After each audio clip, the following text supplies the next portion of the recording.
Hello everyone, Onlydraven here again, and today we're doing another tutorial in Minecraft Sky Factory 4. This tutorial was specifically requested on the YouTube channel, and I appreciate that suggestion. Today I'm going to be showing you different ways to get leather, to convert items into leather. Leather is used in a lot of the different materials, and sometimes just, farming animals and killing animals to get them can be kind of slow. So these are different ways you can use to get a bunch of leather relatively quickly. If you find the video helpful and you like it, please be sure to click like. But most importantly, please remember to hit that subscribe button.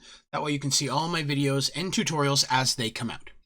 All right, so a couple different routes for doing this today. We're going to be using a drying rack. A drying rack is just 3 oak wood slabs. We're also going to be using a drying basin. And a drying basin is going to be 5 oak wood, 2 iron ingots, and then in the top here I have an ink sac. You can also use black colored water or pulverized coal. Several different of the black items will work, ink sac being a relatively easy one to get.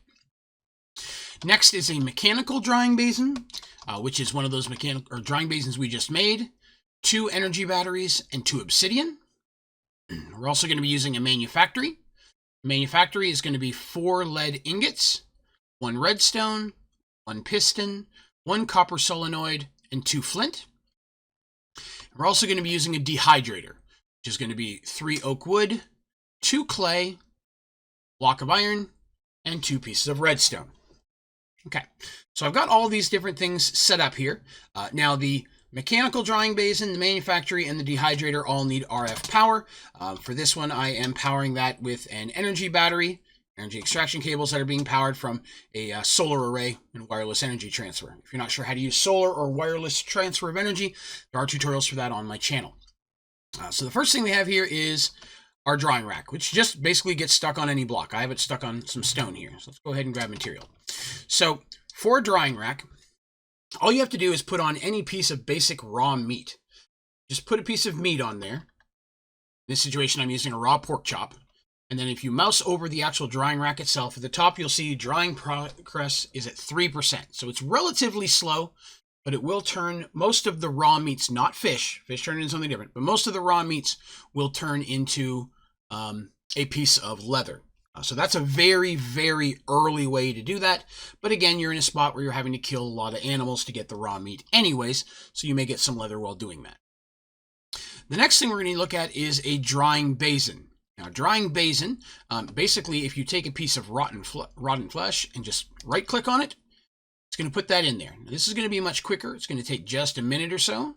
There we go. And then right-click again, and now I have a piece of leather. You can do that over and over again. Just drop another piece of flesh in, and get a piece of leather out. Now, this is a great way to get a lot of leather really early. Once you get yourself a little mob farm set up, you should probably start getting a lot of rotten flesh.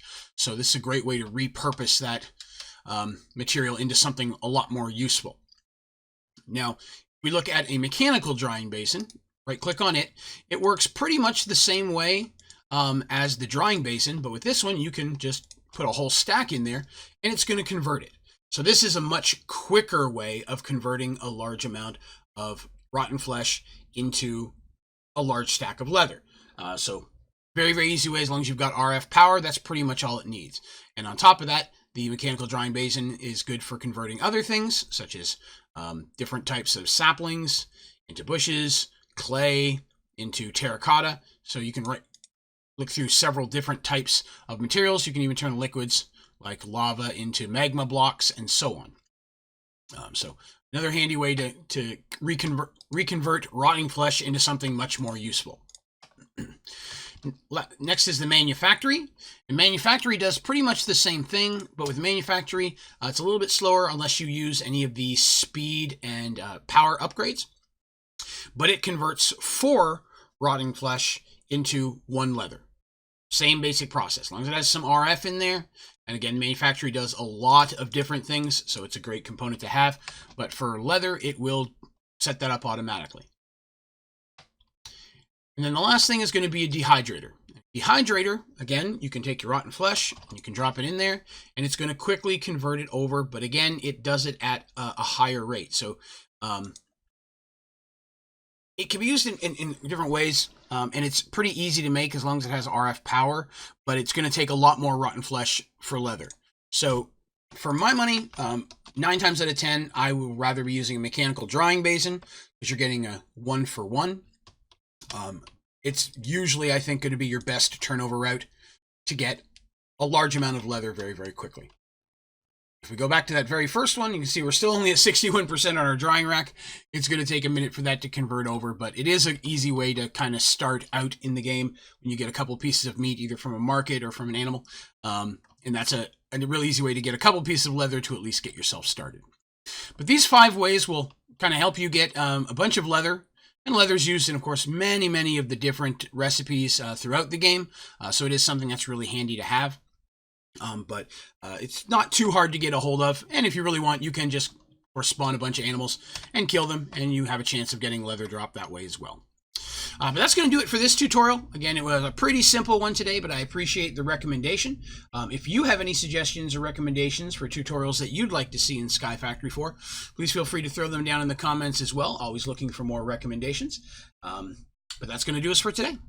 Thank you very much for watching. Have a great day.